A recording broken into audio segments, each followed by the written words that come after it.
So if you want to attract clients to your DM, or you want to attract clients on LinkedIn, there are several things you need to do. There are a lot of people that will give you several strategies. Do this, do that. You have to create content. You have to optimize this. You have to do that. Of course, all those things are really important. But what is the main thing that you need to figure out? You need to first of all understand what are you giving out to people. What is that promise? What is that solution? When you know the solution you can offer, then you find a problem that will suit that solution. Because when you do not have something that you're offering, it's going to be hard for you to actually find a problem to solve it. Now, for example, you are a professional on LinkedIn and you do not know what niche or what area you need to focus on. Maybe you're confused, you want to do content writing, you want to do copywriting, you want to do graphic design. There are several other things that you are going to do, but what exactly do you do best? What is your best skill? For me, I also do web designing with Wix and other web builder applications. I do not code from scratch, but I use web applications to build websites. And I do not promote this firsthand because that is not my primary skill. Now, you could have a primary skill and a secondary skill. For example, if you are a copywriter, your secondary skill could be content writing or social media management.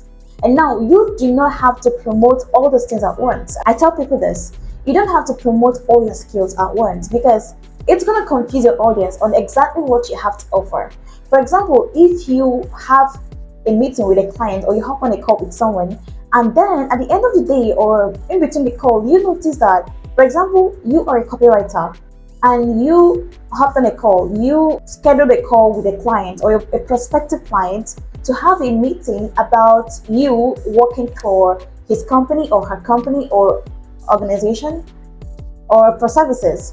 And then you discover that that person might also need social media management services and also content writing services, and also you know how to do these things. So you can actually bring it up. Okay, hey, do you also need this thing? I'm good at this and I'm good at this.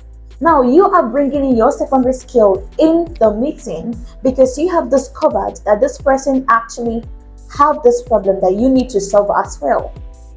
And at the end of the day, you are making more money, not just from copywriting, but you are adding content writing and social media management to solve that problem or to work for that particular person. But if you come up to start promoting, you're a graphic designer, you're a copywriter, you are a content writer, you are a social media manager, you are a VA, I mean, people are going to be confused. And you don't need that confusion where people don't even know what you are doing. I mean, somebody would come to you and ask you, what exactly are you doing? Even when they have checked your profile, they've read your content, they've read your about section, they've read your headline. Do not create that confusion. So having a primary skill and a secondary skill is important. And this is where you understand the solution you are bringing to the table. What solution are you bringing to the table? Now, when you have identified the solution, now you look out for who has a problem that you are going to bring the solution to solve. That is when you make research on who your target audience is exactly. For example, you are a content writer, and then your target audience could be a busy business owner or a busy founder or a busy coach who do not have the time to write content. Now, that is a problem. There is no time to write that content, and so there is no content to promote his or her services. And you are a content writer. Now, what you have is a solution to that problem that the person have. Now, because you already know your skills, you already know your strengths and your weaknesses, you already know the solution you're bringing to the table, you approach that problem with an open mind and with confidence because you are sure you are going to solve that problem. I mean, am I making sense? It's kind of like crazy, but actually that's it. Because if you do not know what you're going to offer to people, I mean, why? How are you even going to meet up with someone and tell the person, hey, I'm doing this, I'm doing that, I'm going to do this? So when you have identified the problem and the solution, the next thing is to reach out to those people. Where are they? Exactly. For me, I use LinkedIn, right? Where are they? Are they on Twitter? Are they on Facebook? Are they on Instagram? Are they on Snapchat? Are they on whatever? Where are they? And it's time to reach out.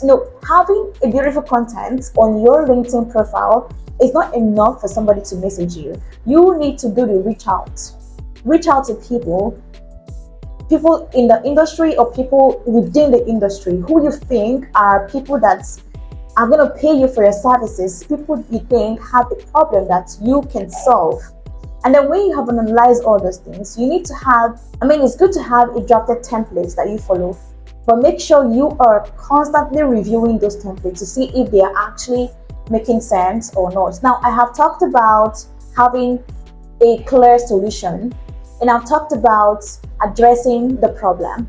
That was number 2. And I talked about where your target audience are, which is the place. Where are they? Where do they hang out? Where do they chat? What communication medium or channel is best used by them? So these are the things you need to figure out. And then you can have a pre-template that you can use, but make sure you are tracking the success of that template. If it's not getting you the results, you can change a bit and tweak up some things. It's all about testing, because you cannot get it right at first. You have to keep testing. Even if you get it right, you might not get up to the standard of results you are willing to you want, right?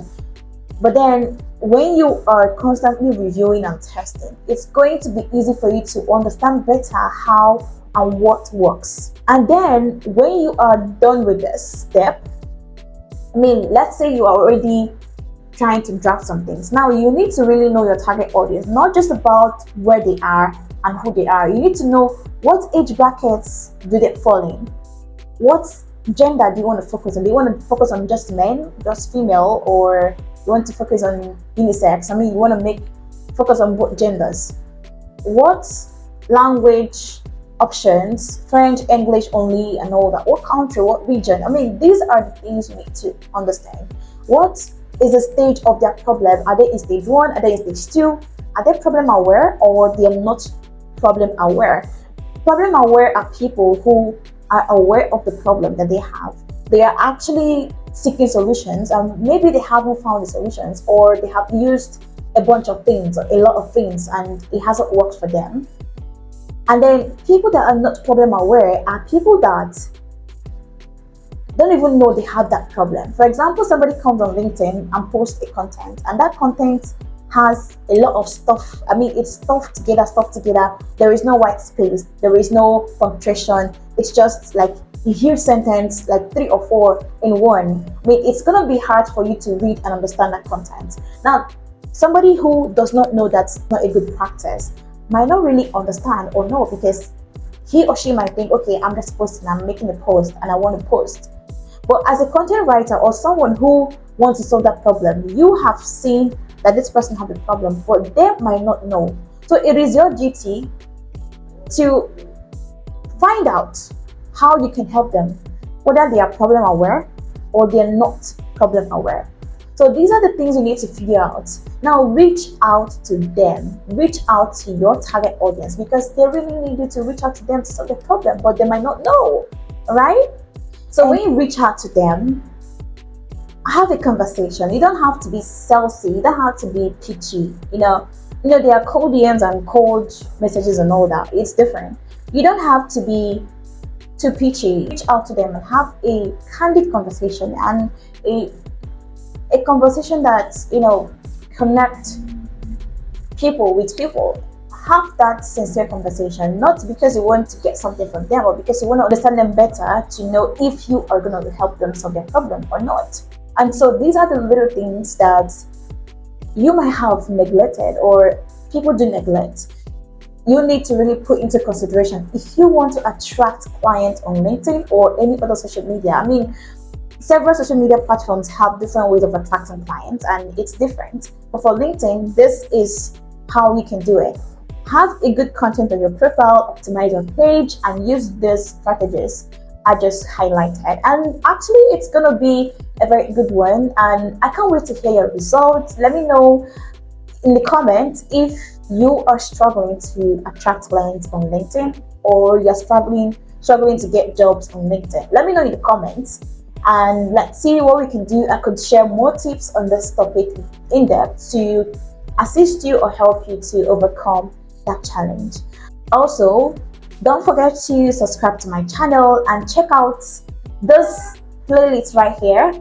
It's going to be a game changer for you. This playlist actually talks more about career insights, and you need to check it out right now to learn and watch more videos about career and the mistakes you should not make in your career. So click on this and go watch all these videos.